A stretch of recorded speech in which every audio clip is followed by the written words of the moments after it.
Às 6 da manhã de uma quinta-feira, Lívia Duarte saiu pela porta dos fundos da mansão dos Ferreira com uma mala de rodinha que rangia num lado só. 4 meses de barriga. R$ 280 no bolso. E o portão eletrônico batendo atrás dela com um clique seco que soou mais definitivo do que qualquer palavra. A palavra, aliás, tinha vindo na noite anterior. Dona Sônia Ferreira não levantou a voz. Nunca levantava. Ela tinha o dom raro de destruir alguém com o tom de quem está discutindo o cardápio do jantar. E foi exatamente assim que ela se sentou à cabeceira da mesa. Abriu o contrato pré-nupcial sobre a madeira envernizada e disse: sem tirar os olhos do documento, você assina aqui. Recebe o que a gente achou justo. Ou a gente descobre junto o que acontece quando uma ninguém sem família, sem nome e sem dinheiro, decide brigar com os Ferreira na justiça. Henrique estava sentado do outro lado da mesa. Ele não olhou para Lívia uma vez sequer. Ela olhou para ele por um tempo longo. Esperou. Deu a ele a chance de dizer alguma coisa. Qualquer coisa. Mesmo que fosse mentira. Henrique pegou o celular. Desbloqueou a tela. E começou a responder uma mensagem. Lívia não assinou nada. Pegou a caneta que Dona Sônia tinha deixado sobre o contrato. Colocou de volta no suporte de prata no centro da mesa. E foi embora sem correr. A Malarandia. Fazia frio para um outubro em São Paulo. Ela não tinha para onde ir. Tinha chegado a essa cidade 4 anos antes de Recife, com uma bolsa de estudos de contabilidade que durou 2 semestres até a universidade cortar o programa. Tinha ficado por conta de Henrique, que ela conheceu num evento de networking onde ele era patrocinador e ela era estagiária, servindo canapé. Ele tinha olhado para ela de um jeito que ela nunca tinha sido olhada. E Lívia, que cresceu sem pai e com uma mãe que morreu antes de ela terminar o ensino médio. Soube exatamente o tamanho do buraco que aquele olhar ia preencher. Soube, e entrou mesmo assim. 3 anos de namoro. Um casamento discreto que Dona Sônia organizou como se fosse uma reunião de condomínio. E agora isso. Ela chegou na rodoviária porque era o lugar mais aquecido que ela conhecia naquela parte da cidade. Sentou num banco de plástico laranja com a mala entre as pernas e ficou olhando para o painel de destinos. Recife saía às 10h30. R$ 280 davam para passagem com troco. Lívia ficou olhando para o painel por 40 minutos. Não comprou a passagem, não porque não quisesse ir, mas porque ela olhou para a barriga dela e pensou numa coisa que a mãe costumava dizer quando o dinheiro acabava antes do mês: fugir é uma escolha. Ficar também é. E então pensou que essa criança ia nascer sendo filha de alguém que fugiu. Ou filha de alguém que ficou. Essa distinção importava para Lívia de um jeito que ela não conseguia explicar direito, mas que ela sentia como uma pressão atrás do externo. Ela ficou. Passou a primeira noite num hostel na Barra Funda que cobrava R$ 45 a cama, dividindo o quarto com uma mochileira alemã que roncava e um rapaz que acordava às 5 para trabalhar na Ceasa. No dia seguinte, ela foi a pé até o bairro da Consolação, onde tinha feito um estágio breve 2 anos antes, e bateu na porta de um escritório de contabilidade pequeno, numa sala no 3º andar de um prédio sem elevador, cujo dono, um homem de uns 50 e poucos anos chamado Seu Gilmar, tinha dito uma vez que ela tinha a cabeça mais bem organizada que ele tinha visto num estagiário em 20 anos. Seu Gilmar abriu a porta de chinelo, com uma xícara de café na mão, olhou para ela, olhou para a barriga e disse: você parece que dormiu no ônibus. Mais ou menos. Ela disse: entra, tem café. Ele não perguntou detalhes.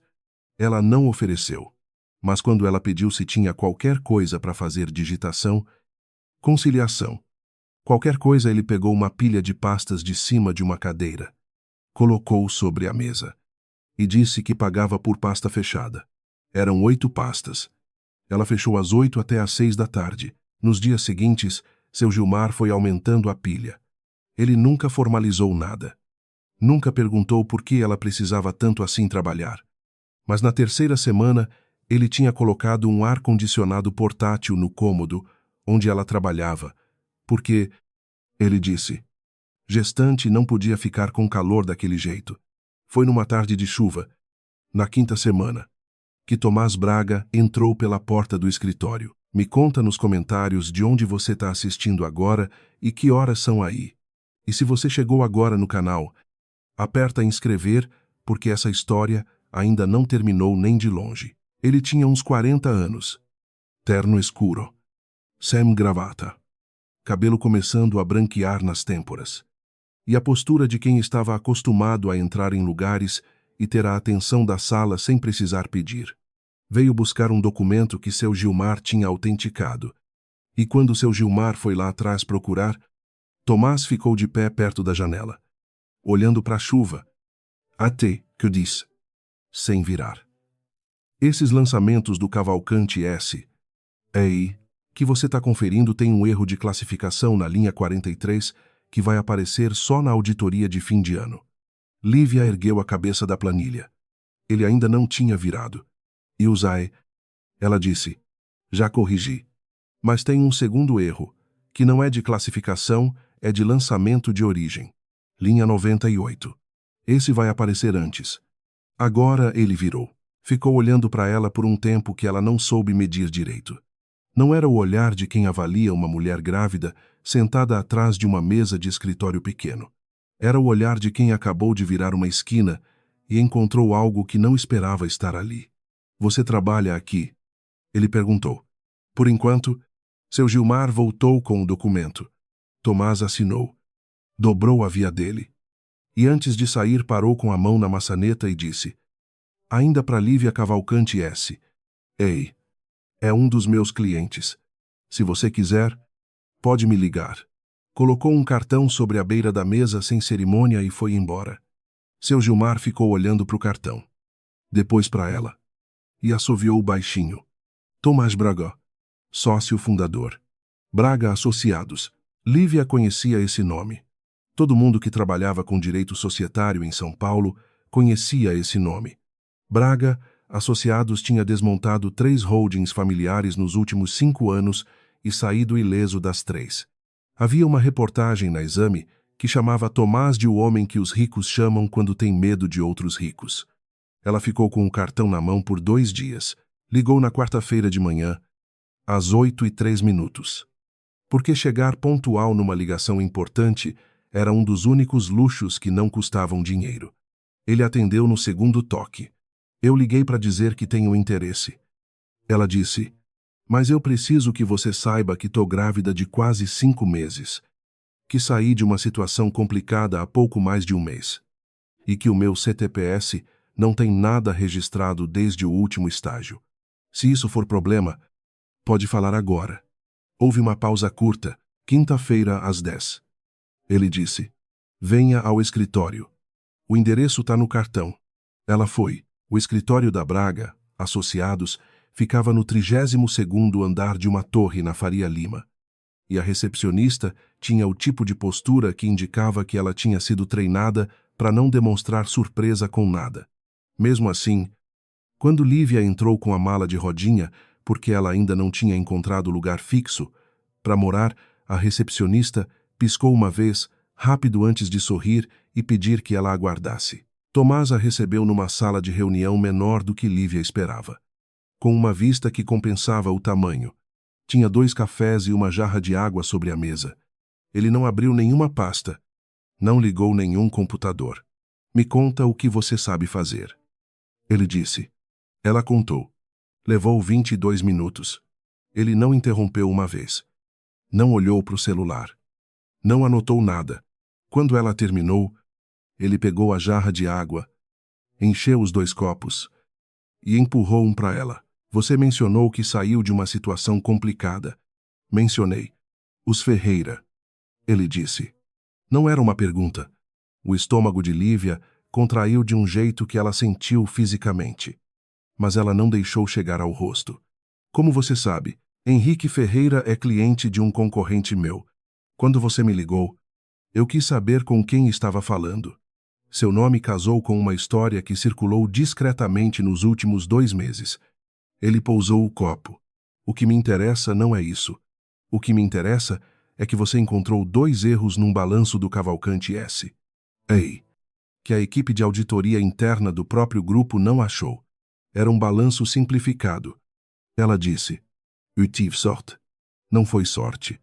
Ele disse isso com uma objetividade que não deixava espaço para cortesia. Eu tenho uma analista sênior com 6 anos de casa que não achou. Você sentada no escritório sem ar-condicionado, com pasta de conciliação, encontrou em menos de uma tarde. Ele pausou. Por que você ficou em São Paulo? A pergunta a pegou de lado. Ela demorou um segundo. Porque fugir é uma escolha. Ficar também é. Tomás ficou quieto por um momento.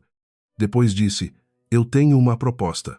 Não é um emprego formal, ainda leva tempo para papelada.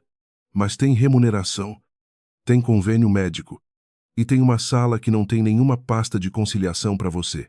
O que você vai fazer é me ajudar a entender por que os balanços do Cavalcante S.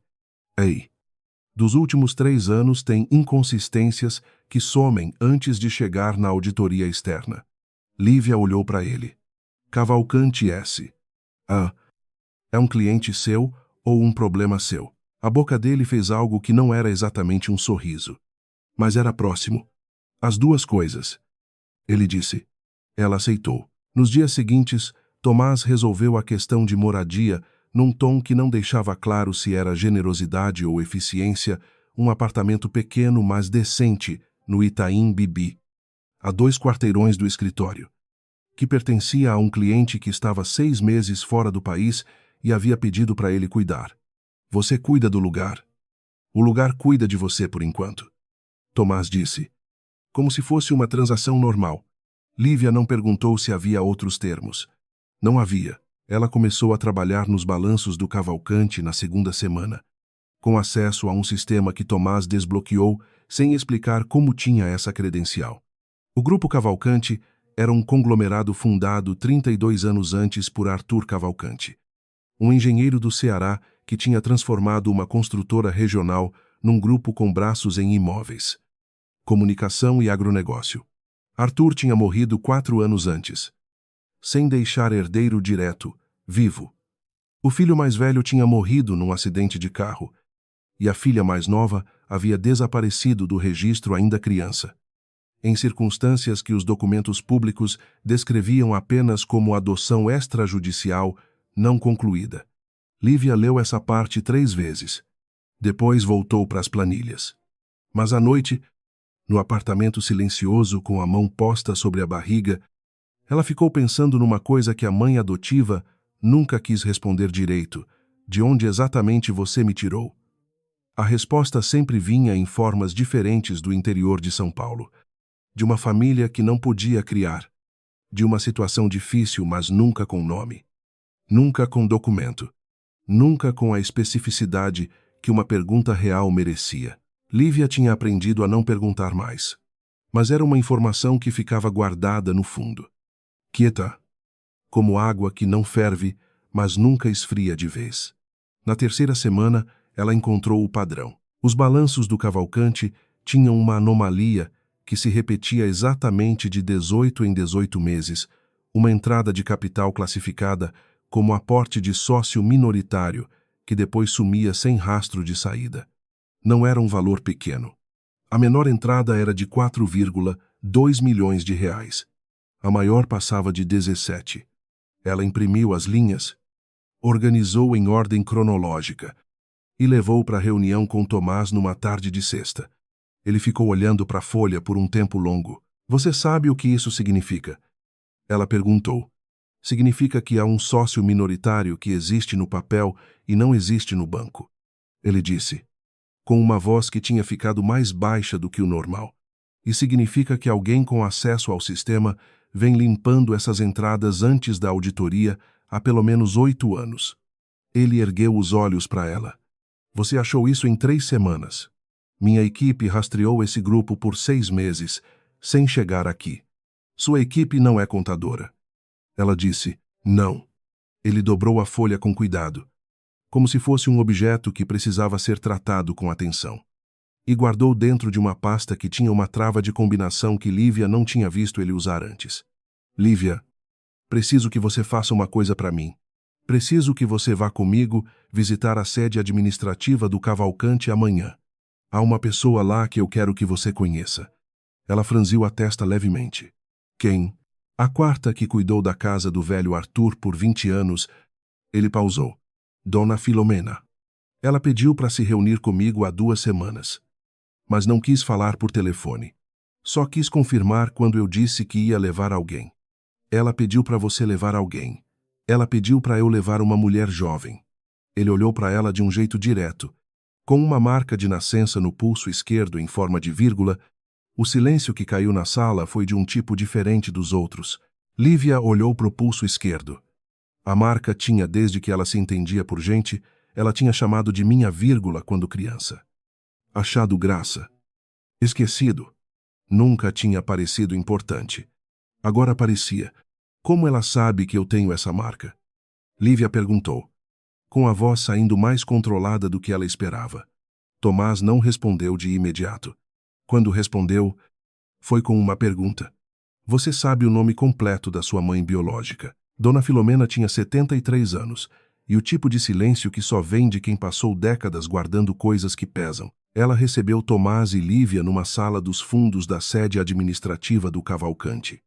Nos jardins, não a sala de reunião de vidro que ficava de frente para o jardim, mas uma sala menor, com móveis antigos que claramente tinham vindo de outro lugar. Uma poltrona de couro desgastado no canto e uma foto emoldurada sobre a estante que Lívia reconheceu só quando chegou mais perto. Arthur Cavalcante, mais jovem, de pé numa construção inacabada, sorrindo do jeito de quem ainda não sabe o tamanho do que vai construir. Dona Filomena não cumprimentou com um abraço. Ficou de pé.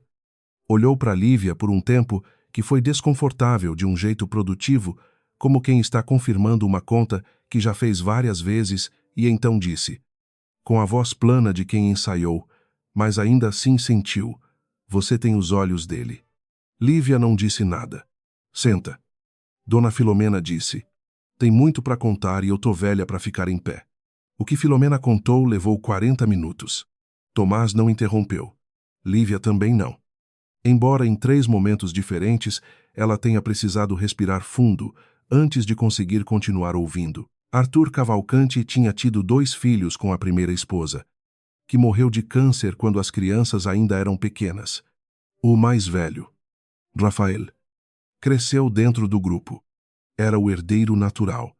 Morreu aos 29 num acidente na Dutra.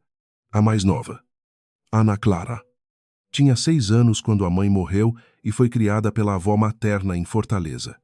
Arthur se casou de novo 4 anos depois, com uma mulher chamada Beatriz Monteiro, que entrou no grupo como diretora financeira e ficou como esposa. O casamento durou 8 anos. Quando terminou, Beatriz saiu com um acordo de separação e uma cláusula de confidencialidade que Dona Filomena descrevia como grossa, igual uma lista telefônica. Ana Clara tinha 16 anos quando o pai se casou com Beatriz, 18 quando o casamento entrou em crise, 20 quando engravidou de um namorado que sumiu antes de o bebê nascer. Arthur ficou louco de alegria com a neta.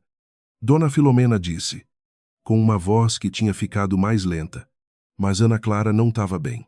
Depressão pós-parto, diziam os médicos. Ela foi piorando. Teve uma noite que ela sumiu do hospital onde estava internada. E quando acharam ela 2 dias depois, o bebê não estava mais junto. Lívia sentiu a sala ficar um grau mais fria. O bebê sumiu como? Tomás perguntou, com a voz neutra de advogado. Alguém levou. Ana Clara não sabia quem. Ou não queria dizer. Dona Filomena olhou para as mãos. Arthur contratou investigadores, gastou dinheiro que eu nem sei contar. Achou rastro até o interior de Pernambuco e perdeu. Ana Clara não se recuperou. Morreu 2 anos depois. Arthur nunca mais foi o mesmo. O silêncio que veio depois disso foi diferente de todos os outros. Lívia estava olhando para a foto de Arthur na parede. Olhando para o ângulo do queixo, para o jeito que a sobrancelha esquerda ficava levemente mais alta que a direita. Para as mãos grandes, segurando um capacete de obra, como se fosse uma taça. Ela tinha visto esse ângulo de queixo toda manhã no espelho, desde que se entendia por gente. A marca, Ela disse. A voz saiu quieta, mas firme. Dona Filomena ergueu a cabeça. Ana Clara tinha uma marca de nascença no pulso esquerdo. A mulher disse, em forma de vírgula, Arthur tinha também, no mesmo lugar. Ele chamava de marca da família. Ela fez uma pausa. Me deixa ver o seu pulso. Lívia estendeu o braço. Dona Filomena olhou. Fechou os olhos por um segundo. Quando abriu, tinha algo neles que não era bem choro, mas era parente próximo. Arthur morreu sem saber que tinha achado você. Ela disse, mas deixou tudo preparado para caso alguém um dia conseguisse provar. Tem um documento com um tabelião em Higienópolis. Ele registrou. Ficou esperando. Tomás falou pela primeira vez em muitos minutos que tipo de documento, um aditivo testamentário. Dona Filomena olhou para ele. Com o nome da neta, ele não sabia o nome dela. Então deixou o espaço em branco e listou as condições de prova-exame de DNA com material do próprio Arthur, que está depositado num laboratório vinculado ao tabelionato. E confirmação da marca. Ela virou de volta para Lívia. Se as duas condições forem confirmadas, a participação de 23,5%, que estava no nome de Ana Clara, passa para você. 23,5% do grupo Cavalcante. Lívia fez a conta de cabeça sem querer, porque era o tipo de coisa que ela fazia automaticamente. E o número que apareceu no fundo do pensamento dela foi grande o suficiente para fazer a cadeira parecer instável por um segundo. Tomás estava quieto com a postura de quem está processando várias coisas ao mesmo tempo e tem disciplina suficiente para não deixar nenhuma aparecer no rosto. Por que você esperou até agora para contar isso? Ele perguntou para Filomena. A mulher endireitou as costas. Porque enquanto Arthur estava vivo, eu respeitei a decisão dele de conduzir a busca do jeito dele. Depois que ele morreu, fiquei com medo. O grupo mudou de cara rápido. Pessoas novas em lugares que não deviam ser delas. Ela parou. E então soube que o doutor Tomás estava investigando as contas. E soube que ele tinha levado uma moça grávida para trabalhar com ele que tinha saído dos Ferreira. Ela olhou para Lívia diretamente. Henrique Ferreira trabalhou 2 anos como assessor financeiro do Cavalcante antes de você casar com ele. Você sabia disso. Lívia não sabia. Ficou imóvel. Ele pediu demissão 1 mês antes do casamento de vocês. Dona Filomena continuou, com uma voz que não tinha julgamento. Só fato. E quando pediu demissão, levou consigo uma cópia do aditivo testamentário. Eu vi. Não pude provar na época, mas vi. O que Lívia sentiu naquele momento não tinha nome fácil. Era como pegar numa parede que você sempre achou que era sólida e descobrir que era papel não com raiva, não com choro, mas com uma clareza fria e absoluta de que o chão que você estava pisando era diferente do que você pensava, e que isso mudava o ângulo de tudo que tinha acontecido até ali. Henrique sabia, casou com ela sabendo. 3 anos de namoro, um casamento, uma gravidez, e ele sabia desde o começo que ela era a herdeira que o grupo estava procurando. E a decisão deles tinha sido mantê-la perto e sem informação. Não reconhecê-la. Ela ficou quieta por tempo suficiente para Tomás olhar para ela uma vez, avaliar e voltar para Filomena sem fazer nada. Odna, ele disse, quanto tempo leva? O laboratório é parceiro do tabelionato. 10 dias úteis com prioridade. O material do Arthur já está lá depositado há anos, esperando a agenda. Ele disse, os 10 dias seguintes foram os mais quietos e os mais barulhentos ao mesmo tempo. Quietos porque Lívia decidiu não mudar nada na superfície. Continuou indo ao escritório. Continuou trabalhando nos balanços do Cavalcante. Continuou almoçando sozinha, com uma marmita que ela preparava de manhã, porque a comida da região era cara, e ela ainda não tinha certeza sobre o futuro próximo. Barulhentos porque dentro da cabeça dela havia uma conversa que não parava, girando em torno de Henrique, do envelope que ele sempre guardava na gaveta trancada do escritório em casa, um envelope que ela tinha visto ele pegar e devolver pelo menos 4 vezes, sem nunca abrir na frente dela. Sempre com uma expressão que ela tinha lido como estresse de trabalho e que agora Com esse novo ângulo, lia como outra coisa completamente. Tomás não pressionou. Perguntou uma vez. Na terceira noite depois da visita a Filomena, se ela estava bem, e quando ela disse que estava, ele disse certo e voltou para o trabalho. Esse tipo de respeito pela resposta que a pessoa dá, sem escavar atrás dela para ver se era verdade. Era um dos poucos que Lívia tinha encontrado em adultos da vida dela. O resultado do DNA chegou numa terça-feira de manhã. Compatibilidade de 99,8%. Tomás leu o laudo primeiro porque ele tinha ido buscar pessoalmente. E quando voltou para o escritório, colocou o envelope sobre a mesa de Lívia sem dizer nada. Ficou de pé perto da janela enquanto ela lia. E quando ela terminou e levantou os olhos, ele disse: "Você quer um minuto ou quer trabalhar?" "Quero trabalhar." Ela disse: "Então vamos." O que veio a seguir foi uma semana de movimentos que Tomás orquestrou com a precisão de alguém que tinha planejado esse tipo de operação antes. Lívia aprendia vendo. Participava onde e ele pedia. E foi assim que ela entendeu que Tomás Braga não era apenas um advogado.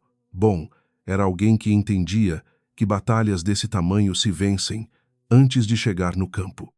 Não depois. Eles levaram o aditivo testamentário e o laudo de DNA a um cartório de registro e depois diretamente ao juiz responsável pelo inventário do Cavalcante, que estava aberto há 4 anos sem resolução por conta de uma disputa entre os dois grupos de executivos que tinham assumido o grupo após a morte de Arthur. A petição que Tomás protocolou era de 42 páginas, e Lívia tinha revisado cada uma. A decisão liminar saiu em 3 dias. Reconhecimento provisório de herdeira direta. Suspensão de qualquer transferência ou alienação de ativos do grupo até julgamento definitivo, convocação do Conselho Administrativo para reunião extraordinária em 15 dias. Braga. Associados havia pedido que a reunião fosse aberta à imprensa especializada. O juiz havia concordado, mas entre a petição e a reunião havia um intervalo de 15 dias, e foi nesse intervalo que os Ferreira se moveram. Lívia soube por uma ligação de número desconhecido que era a voz da irmã de Henrique, Patrícia, que sempre tinha sido a mais cuidadosa da família cuidadosa, no sentido de quem calcula antes de falar. "Você não tem ideia do que está abrindo mão." Patrícia disse, com um tom que estava na fronteira exata entre aviso e ameaça. "Minha mãe tem pessoas que você não quer conhecer, Lívia, e tem documentos que podem complicar muito a sua situação. Documentos sobre a sua situação no casamento. Sobre coisas que você assinou sem ler. Eu nunca assinei nada que não li." Lívia disse. Uma pausa. "Tem certeza?" Patrícia disse. Lívia desligou e foi direto para a sala de Tomás. Ele ouviu. Ficou um momento quieto. E então disse: "Eles têm o aditivo que Henrique copiou.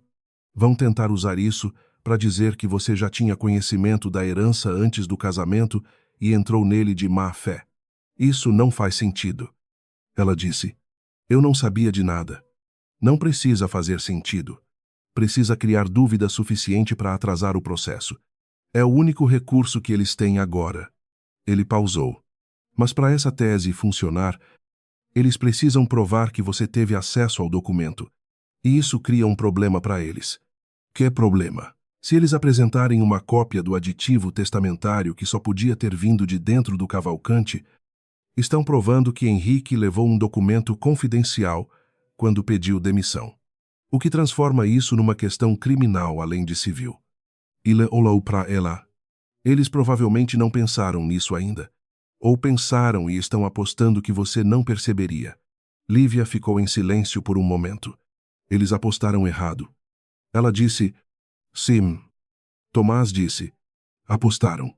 O contra-ataque dos Ferreira veio em 3 frentes simultâneas, o que indicava que Dona Sônia tinha mais conexões do que Lívia tinha calculado. A primeira frente foi uma reportagem num portal de negócios que questionava a autenticidade do laudo de DNA sem citar nenhuma fonte com nome.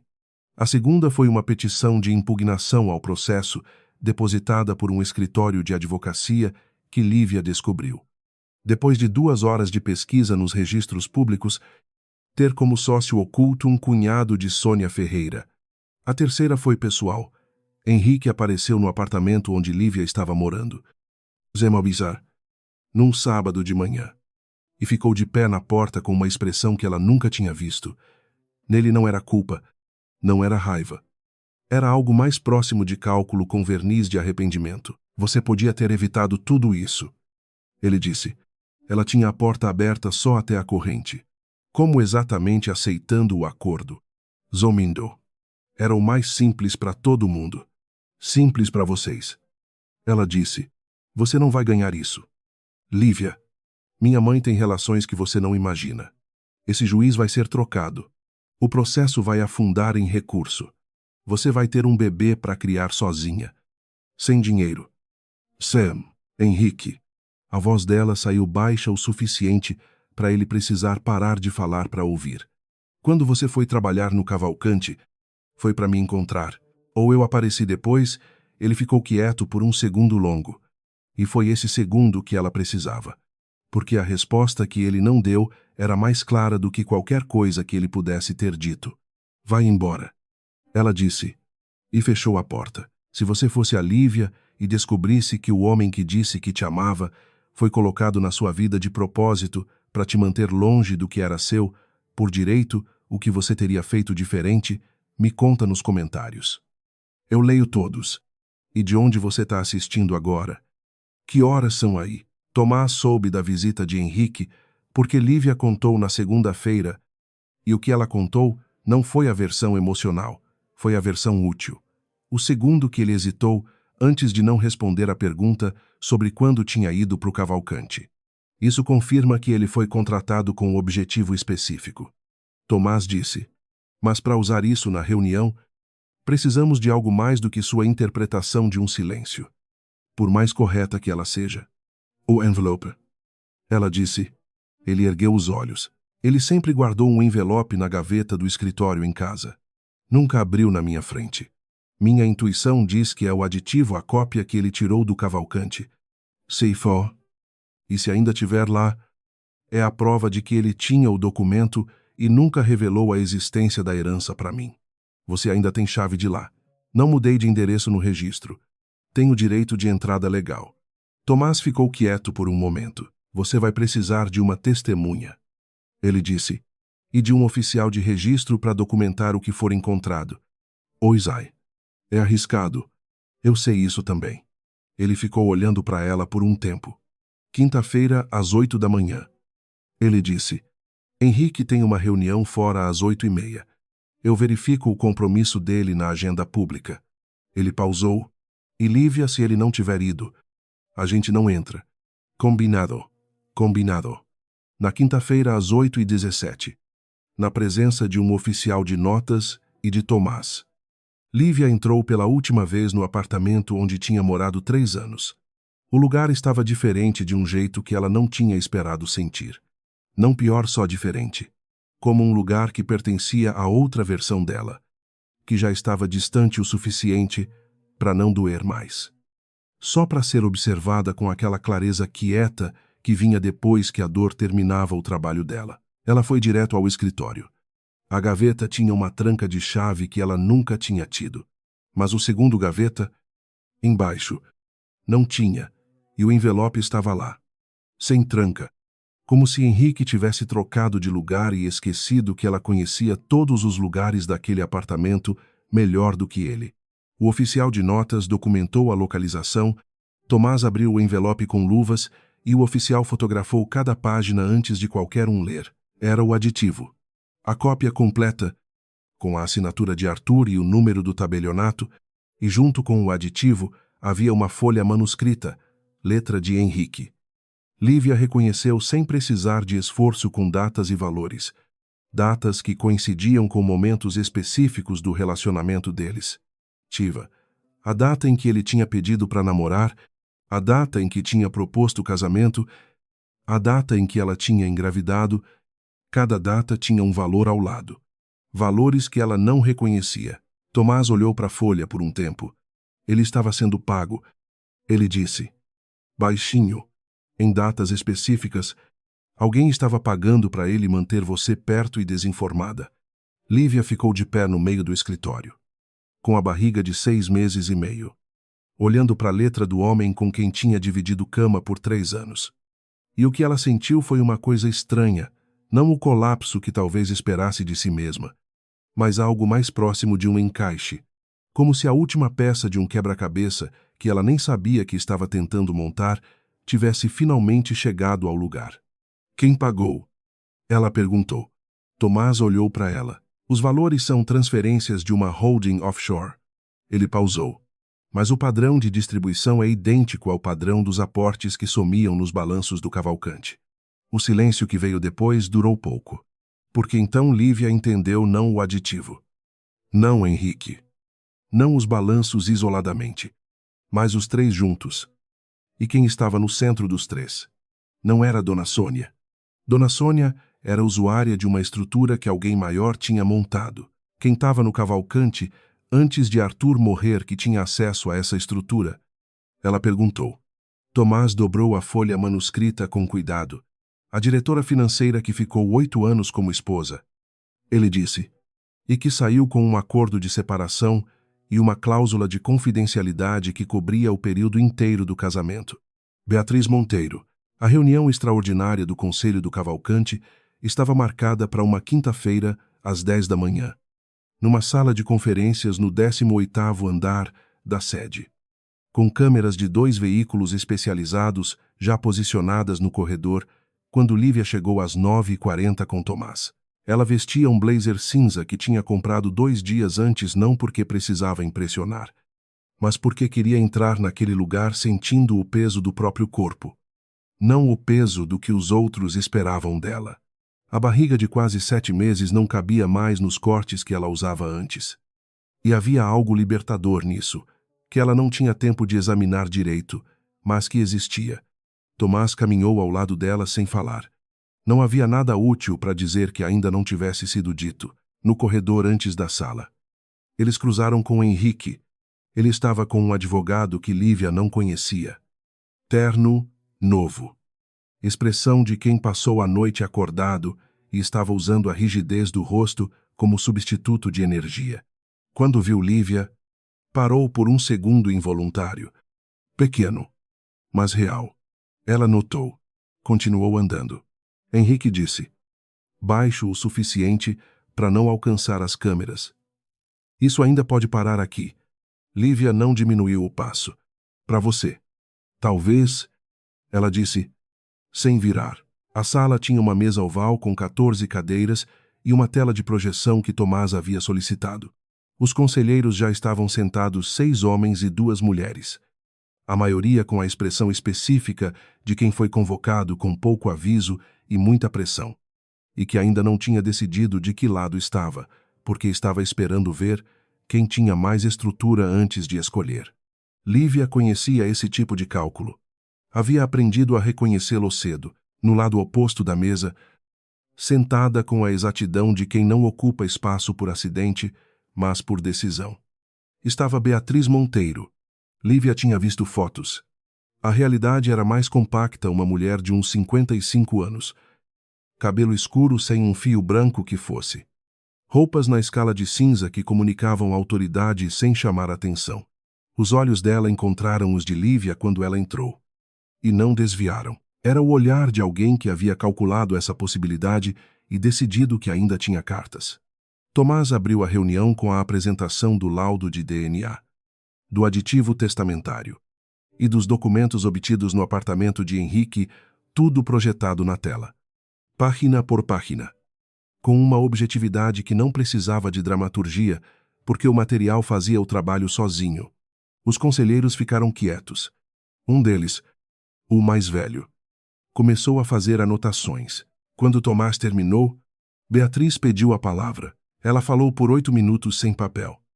Sem hesitar, com a fluência de alguém que havia preparado esse discurso há anos e só estava esperando a ocasião certa para usar.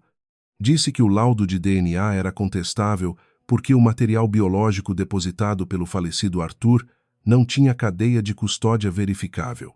Disse que o aditivo testamentário havia sido localizado em posse de um terceiro, sem que houvesse prova de que a suposta herdeira não tivesse conhecimento prévio de sua existência. Disse que havia uma investigação em andamento sobre possível conluio entre a peticionária e o escritório Braga, associados. Dado o relacionamento de proximidade entre os dois, era bem construído. Era quase bom o suficiente. O conselheiro mais velho parou de anotar e olhou para Tomás. Tomás não respondeu imediatamente. Ele olhou para Lívia por um segundo, não como pergunta, como confirmação, e ela fez um leve movimento de cabeça que só ele estava perto o suficiente para ver. Ele abriu uma pasta que estava sobre a mesa desde o começo da reunião e que ninguém tinha perguntado sobre ela ainda. Eu gostaria de apresentar um documento adicional. Ele disse que chegou ao nosso conhecimento há 48 horas. Era um extrato bancário da holding offshore que havia feito os pagamentos a Henrique, com o nome do beneficiário real da holding destacado em amarelo, Beatriz Monteiro. O silêncio que caiu na sala tinha textura. Beatriz não mudou de expressão de imediato. Eram 2 segundos. Lívia contou antes que algo se movesse nos olhos dela. Não era medo. Era a recalibração fria de alguém que percebe que uma variável que achava controlada havia escapado. Esse documento é inadmissível sem autenticação formal. Ela disse, com a mesma voz de antes. Só quem prestava muita atenção notaria que o ritmo estava levemente diferente. A autenticação está na página seguinte. Tomás disse, feita por um perito judicial registrado no TJSP, solicitada por nós há 10 dias. Beatriz ficou olhando para a tela. Você planejou isso há 10 dias. Ela disse, não era bem uma pergunta. Há mais do que isso. Tomás disse, o que aconteceu a seguir não foi uma confissão. Beatriz Monteiro não era o tipo de pessoa que confessava, era o tipo que recalculava. E o recálculo dela levou exatamente 40 segundos de silêncio antes de ela virar para Henrique, que estava sentado 2 lugares à sua direita, e dizer com uma voz que tinha ficado gelada, você garantiu que o apartamento estava limpo. Henrique abriu a boca. Fechou. Abriu de novo. Eu não sabia que ela... Você não sabia. Beatriz disse, com um tom que transformava as palavras numa acusação.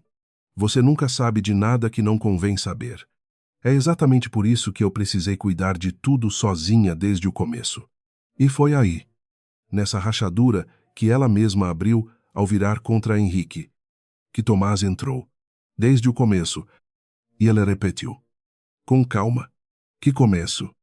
Exatamente. Beatriz.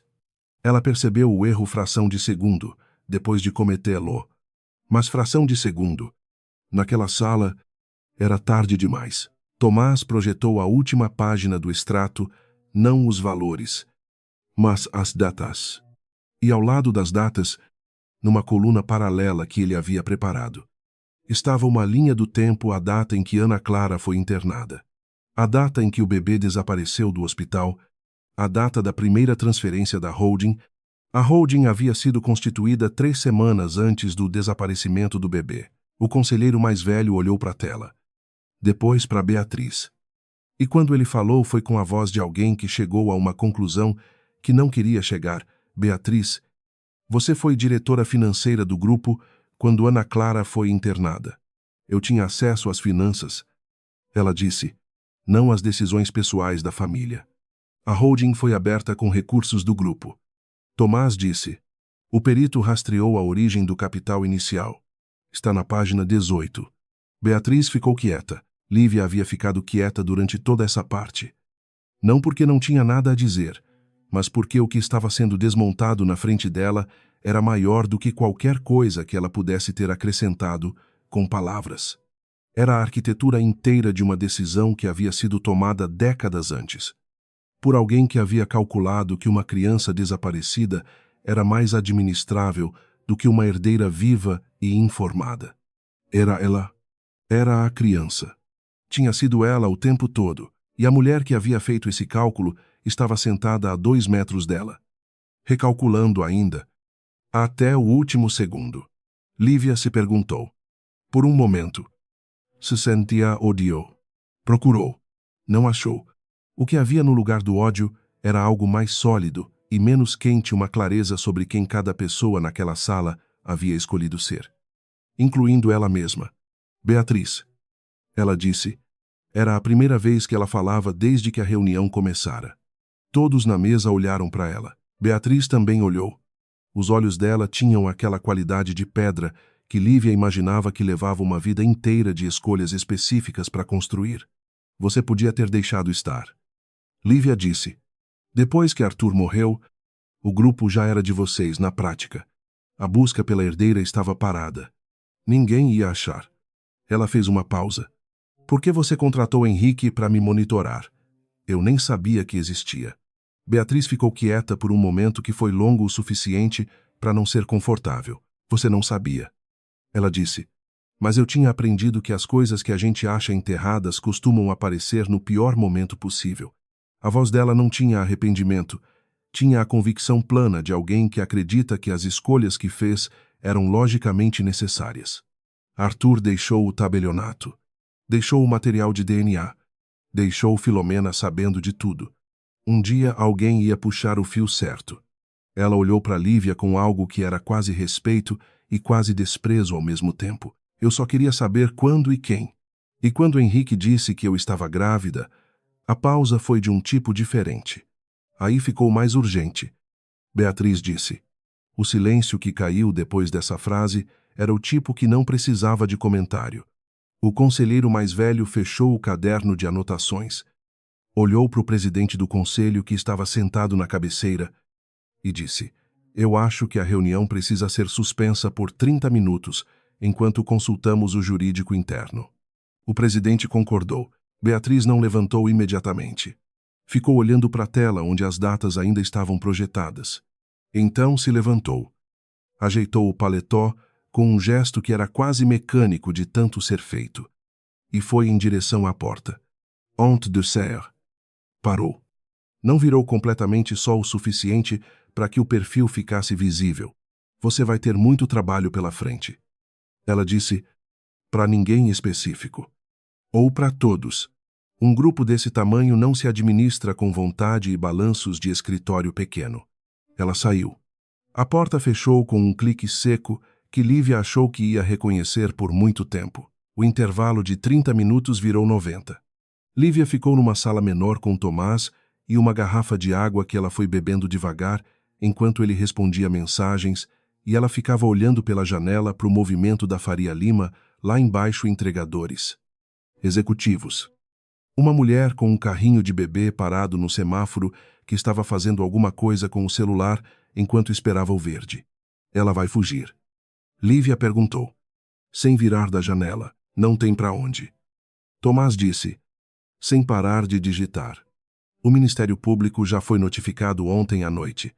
Ela sabe disso. Como ela sabe? Porque se ela fosse eu, teria notificado ontem à noite. Ele pausou. E ela sabe que eu penso como ela. Lívia ficou um momento quieta. Isso não te incomoda? Ela perguntou. Pensar como ela, ele parou de digitar. Ficou olhando para o celular por um segundo antes de pousar sobre a mesa. Me incomoda saber que existe um ponto onde a diferença entre mim e alguém, como ela, é uma escolha e não uma característica. Ele virou para ela. Mas me incomoda menos do que fingir que não existe. Lívia virou da janela. Era a primeira coisa genuinamente pessoal que ele havia dito em semanas de convivência diária. E ela reconheceu o peso específico disso, não porque era uma declaração, mas porque era uma verdade que ele não precisava ter dito, e disse mesmo assim, Tomás. Ela disse, quando você foi atrás de mim no escritório do seu Gilmar, você já sabia alguma coisa. Ele ficou quieto por um tempo que era honesto, não calculado. Eu sabia que os balanços do Cavalcante tinham uma anomalia ligada a uma herdeira desaparecida. Sabia que havia uma mulher jovem que tinha saído dos Ferreira, que tinha o sobrenome de solteira de uma pessoa que aparecia perifericamente num dos registros. Ele pausou. Eu não sabia que era você. Mas quando você achou os 2 erros em menos de uma tarde, e quando eu vi o pulso esquerdo, você viu a marca. Vai. Ela ficou olhando para ele. E se não fosse nada? Ela disse. Se eu fosse só uma contadora boa com uma marca de nascença sem significado, Você ainda seria a pessoa mais útil que eu tinha encontrado em meses. Ele disse. E eu ainda teria feito a proposta. Ela não disse nada por um momento. Isso é quase um elogio. Ela disse, é o melhor que eu sei fazer. Ele disse, havia algo naquilo que ela achou que poderia examinar com mais calma, depois não agora. Não naquele dia. Não enquanto havia uma reunião esperando e um bebê que ia nascer em 2 meses e um grupo inteiro que precisava ser entendido antes de ser administrado. Mas depois.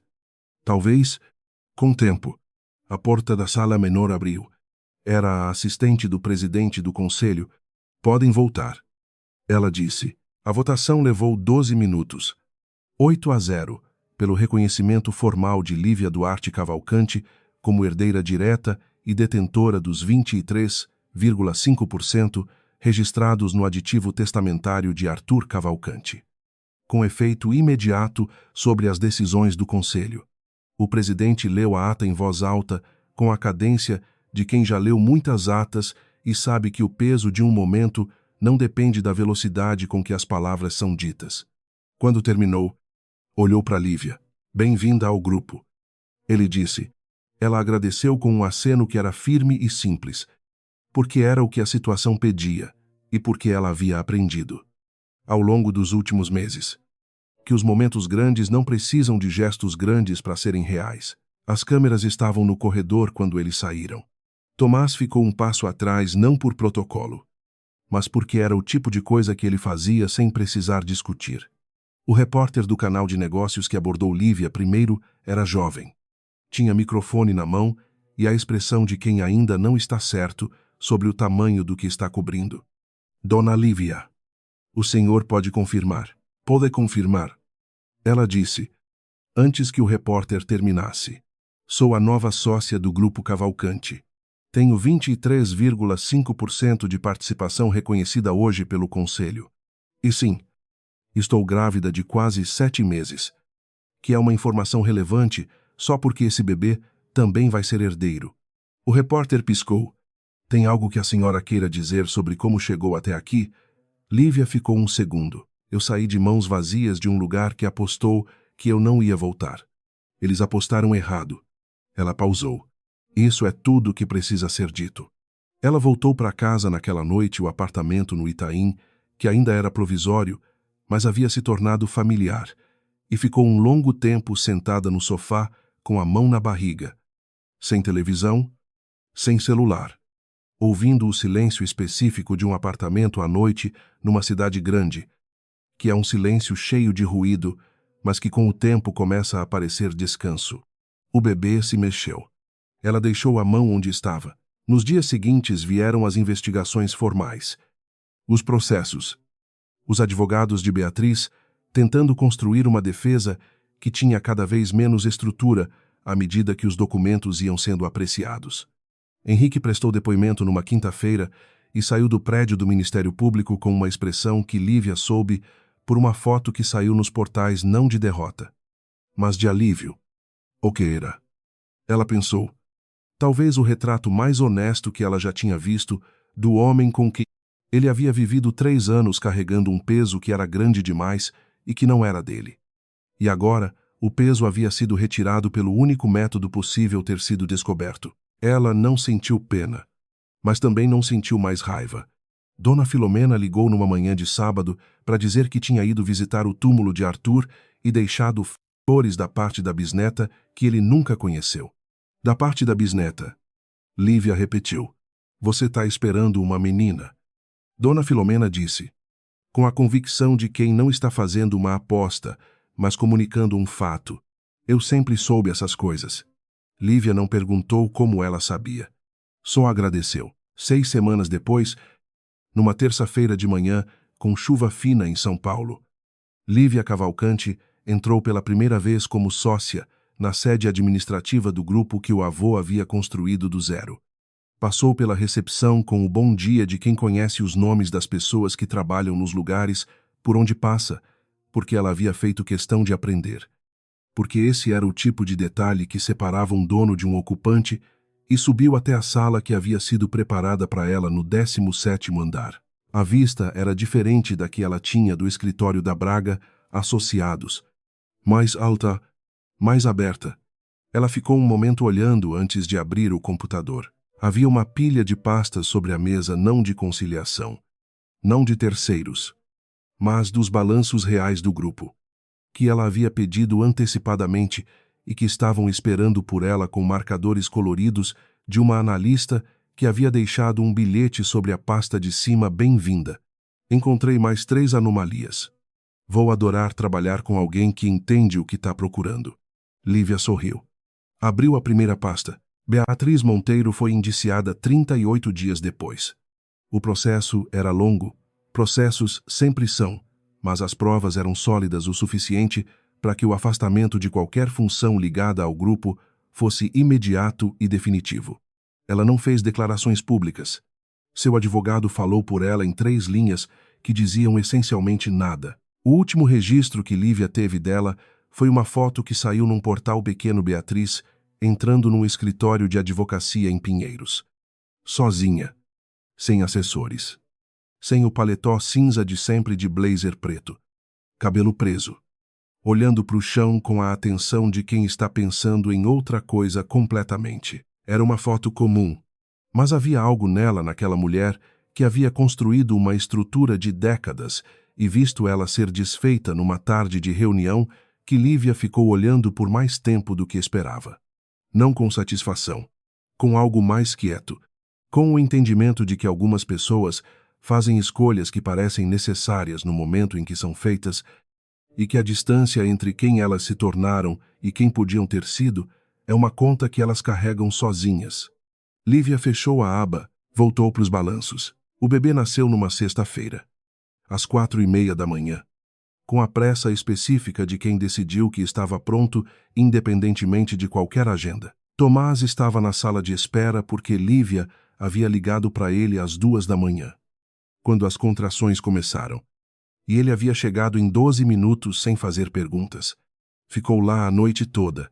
Quando a enfermeira saiu com a notícia, ele estava de pé perto da janela com um café frio na mão, olhando para o estacionamento com a expressão de alguém que está esperando há muito tempo uma coisa que não sabia que estava esperando.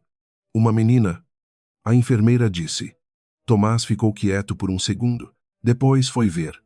Lívia estava deitada com a menina no colo quando ele entrou.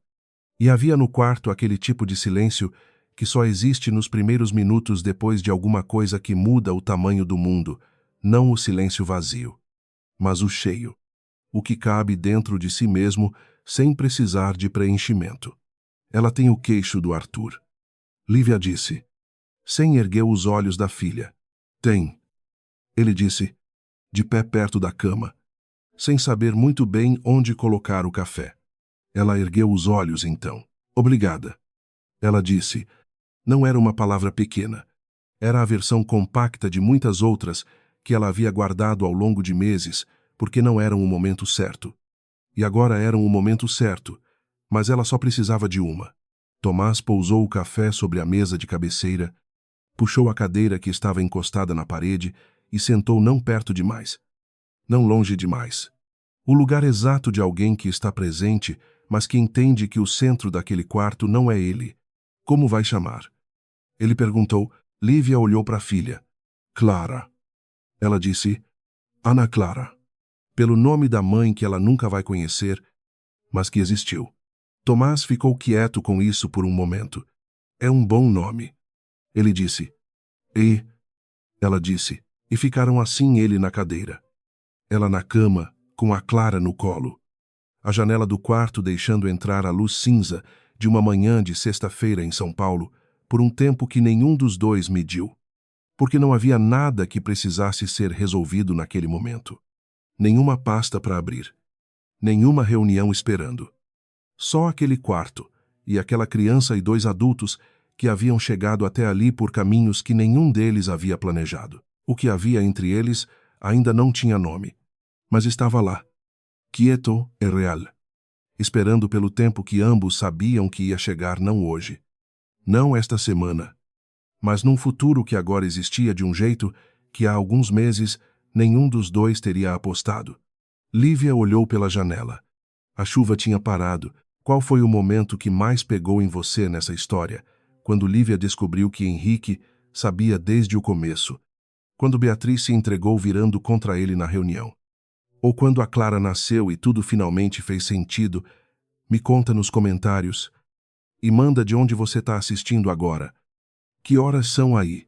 Se você chegou hoje no canal, aperta inscrever, porque toda semana tem história nova, com essa intensidade toda. Manda essa história para alguém que precisa ouvir hoje. Que sair de mãos vazias não é o fim. Às vezes é só o começo. E dá um like para mais gente conseguir encontrar essa história.